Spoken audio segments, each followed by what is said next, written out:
بنورنا الدنيا وننشر في الفضاء أملا ونعلي عزم همتنا فمن طلب العلا وصل. بسم الله الرحمن الرحيم. الحمد لله رب العالمين والعاقبة للمتقين والصلاة والسلام على سيد الأنبياء والمرسلين سيدنا وحبيبنا وحبيب رب العالمين محمد وعلى آله وأصحابه ومن هدى بهديه إلى يوم الدين.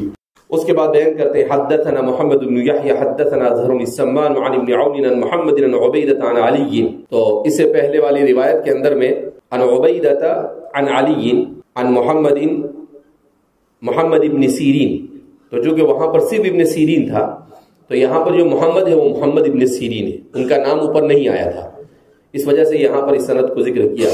قال جاءت فاطمة الى النبي صلی اللہ علیہ وسلم تشکو مجل یدیہا. اور کہا ایک فرق یہ ہے کہ حضرت علی سے نہیں کہا بلکہ حضرت فاطمہ نے براہ راست حضور کو جا کر یہ کہہ دیا کہ اللہ کے رسول صلی اللہ علیہ وسلم میرے ہاتھوں میں زخم ہو گئے ہیں، زخم کے نشان ہو گئے ہیں. تو حضور نے انہیں تسبیح، تکبیر اور تحمید کا حکم دیا. اللہ کے رسول صلی اللہ علیہ وسلم نے اپنی اولاد اور اپنی اہل خانہ کی جو تربیت کی ہے دنیا میں اس کی نظیر نہیں مل سکتی.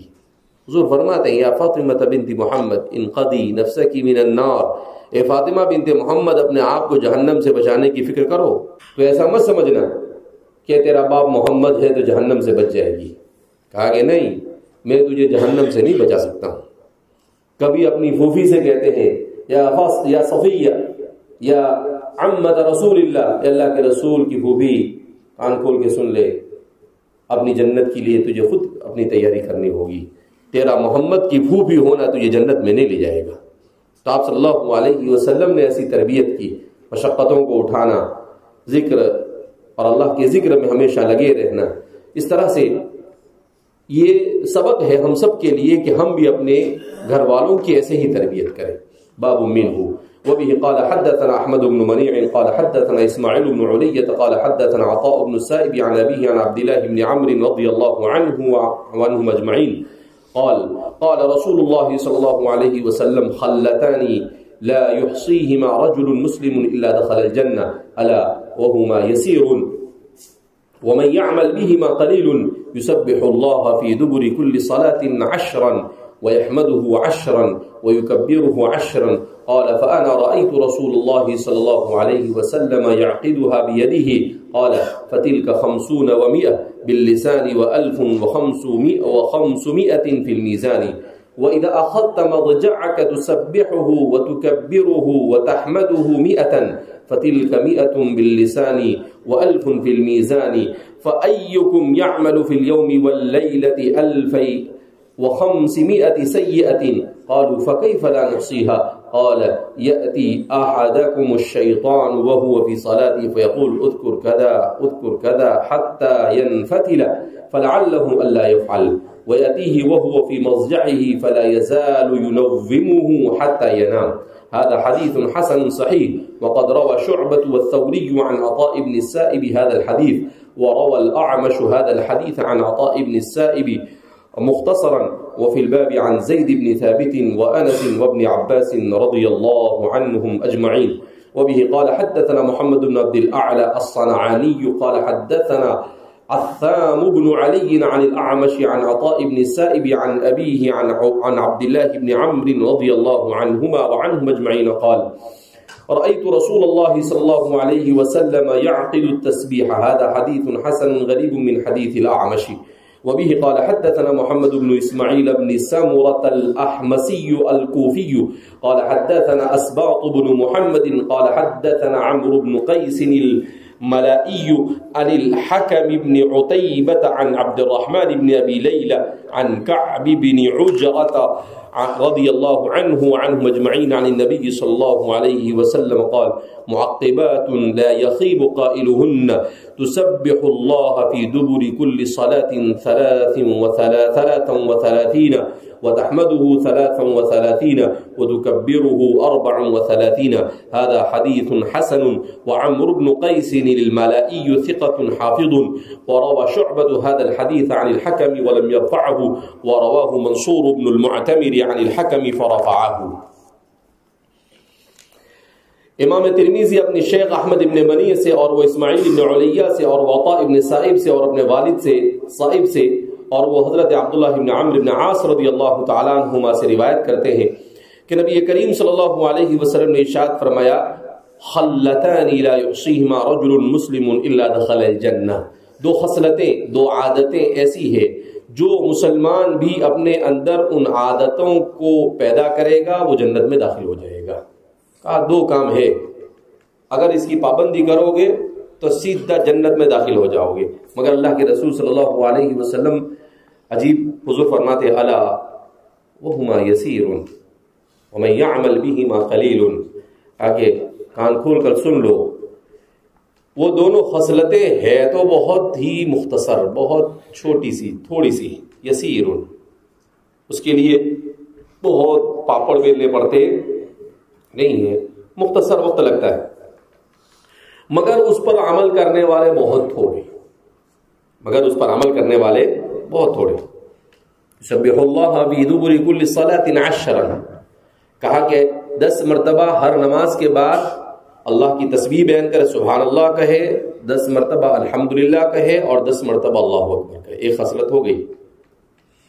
قال فانا رأيت رسول اللہ صلی اللہ علیہ وسلم يعقدها بيده، میں نے اللہ کے رسول صلی اللہ علیہ وسلم کو دیکھا کہ وہ اپنی انگلیوں سے اسے شمار کر رہے تھے، ایک روایت میں ہے يعدها اور ایک میں ہے يعقدها، یعنی اس طریقے سے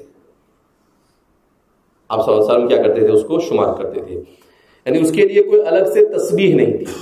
رسول اللہ صلی اللہ علیہ وسلم کی زندگی تکلفات سے عاری تھی، تو آپ صلی اللہ علیہ وسلم نے کہا اس کے لیے تسبیح بیان نہیں کیا، کہا کہ آپ صلی اللہ علیہ وسلم اس طریقے سے پڑھ رہے تھے۔ تو قال فتلک 50 و100، فرماتے ہیں کہ یہ سب ملا کر 150 باللسانی، زبان سے، و1500 فی المیزان، مگر قیامت کے دن میزان میں اس کا وزن 1500 کے برابر ہوگا، قیامت کے دن میزان میں اس کا وزن 1500 کے برابر۔ اب کیا 1500 نہیں معلوم، 1500 کلو، 1500 من، 1500 ٹن، 1500 پن، کیا ہے 1500۔ وَإِذَا أَخَذْتَ مَضْجَعَكَ، اب دوسری خصلت بیان کر رہے ہیں، اور جب تم اپنے بستر پر آؤ تسبحوا وتکبروا وتحمدوا 100، تو 100 مرتبہ تسبیح، تحمید اور تکبیر کرو، فتلک 100 باللسان، یعنی 33 مرتبہ اور اللہ اکبر 34 مرتبہ۔ کہا یہ زبان سے تو 100 ہے، وَأَلْفٌ فِي الْمِيزَانِ، مگر ترازو میں اس کا وزن 1000 کے برابر ہے۔ فَأَيُّكُمْ يَعْمَلُ فِي الْيَوْمِ وَاللَّيْلَةِ 2500 سَيِّئَةً، تم میں سے کون ایسا ہوگا جو رات دن میں 2500 گناہ نہ کرتا ہو، 2000 و500 اور 500، یعنی کتنے ہوئے 2500 گناہ نہ کرتا ہو۔ قالوا فكيف لا نحصيها، یعنی اتنے گناہ تو ہو ہی جاتے آدمی سے، اگر یہ تسبیح پڑھو گے تو اس تسبیح کی برکت سے وہ گناہ معاف ہو جائیں گے۔ تو وہ صحابہ تھے، کیف لا نحصيها، اللہ کے رسول صلی اللہ علیہ وسلم تو بہت آسان ہے، چٹکی کا کھیل ہے، معافی شہید کچھ بھی نہیں تھا۔ تو اللہ کے رسول صلی اللہ علیہ وسلم فرماتے لگتا ہے ایسا ہے بابا، قال یأتی احدکم الشیطان وهو فی صلاتہ، کہا تو تم میں سے جو کوئی آدمی نماز میں ہوتا ہے تو شیطان آتا ہے، فیقول اذکر کذا اذکر کذا اذکر کذا، تو اس کے دل میں وسوسہ ڈالتا ہے کیا کھایا رے، کیا پیا رے، وہ پکچر دیکھ رہا تھا اس میں وہ بہت اچھی دکھ رہی تھی نا، وہ ہیروئن کیسی ہے، ارے کون کرکٹ جیتا آج، ارے وہ گیم کھیل رہا تھا اس میں کیا ہوا، تو کہا کہ وسوسے ڈالتا ہے، وسوسہ لہم الشیطان، شیطان کیا کرتا ہے وسوسے ڈالتا ہے، حتی ینفتل، یہاں تک کہ وہ آدمی کیا ہو جاتا ہے، اس کا ذہن ڈیوائیڈ ہو جاتا ہے، ینفتل منقسم ہو جاتا ہے، اس کا ذہن وہاں سے ہٹ جاتا ہے، یعنی ہے نماز میں واحد حاضر جمع غائب، واحد حاضر دماغ اور دل کیا ہو جاتا ہے، اس کا غائب ہو جاتا ہے. فلعلہ لا يفعل. اب جب نماز میں نہیں حاضر رہا تب سلام پھیرتا ہے، اس کے بعد وہی سب سوچتا رہتا ہے، تو تسبیح تو پڑھتا ہی نہیں ہو. فلعلہ لا يفعل. اور ایسے ہی ہوتا ہے. آپ صلی اللہ علیہ وسلم اسی لیے کہتے ہیں، کل پرسوں کسی جگہ پر میں نے بڑی اچھی بات پڑھی کہ بر صغیر میں سب سے پہلے مسلمانوں کو اسلام سے دور کرنے کے لیے فقہ اور فقہا سے دور کیا گیا. فقہ اور فقہا سے. اور دوسرے نمبر پر حدیث سے دور کیا گیا. دوسرے نمبر پر کس سے دور کیا گیا؟ حدیث سے دور کیا گیا. اور پھر اس کے بعد تیسرے نمبر پر قرآن سے دور کیا گیا. امت پھر دین سے کیا ہو گئی؟ دور ہو گئی. ہماری مسجدیں ویران ہو گئی. یہ تو اللہ جزائے خیر دے گی، مدرسے جماعت تبلیغ خانقاہ یہ سب تھے تو اپن بھی بچ گئے، ورنہ ہم سب بھی اس بہاؤ میں کیا ہو چکے ہوتے؟ بہہ چکے ہوتے. اللہ ہماری اور ہماری نسلوں کی حفاظت فرمائے. تو اس لیے فرما رہے ہیں فلعلہ لا يفعل، شاید کہ وہ نہ کر سکے. اور بالکل اللہ کے رسول صلی اللہ علیہ وسلم نے ایک دم صحیح کہا، ایسا ہی ہوتا ہے. وَيَأْتِيهِ وَهُوَ فِي مَضْجَعِهِ، وہ آتا ہے اپنے بستر پر سونے کے لیے، فَلَا يَزَالُ يُنَوِّمُهُ حَتَّى يَنَامُ، تو شیطان اسے سلاتا ہے، اے میرے لاڈلے سو جا سو جا سو جا سو جا، ایسا کر کے سلاتا ہے. حضرت کچھ پڑھتے وڑھتے نہیں اور سو جاتے. اب تو ایسا بھی بول سکتے ہیں فَلَا يَزَالُ الشَّيْطَانُ يُعْطِيهِ الْجَوَّالِ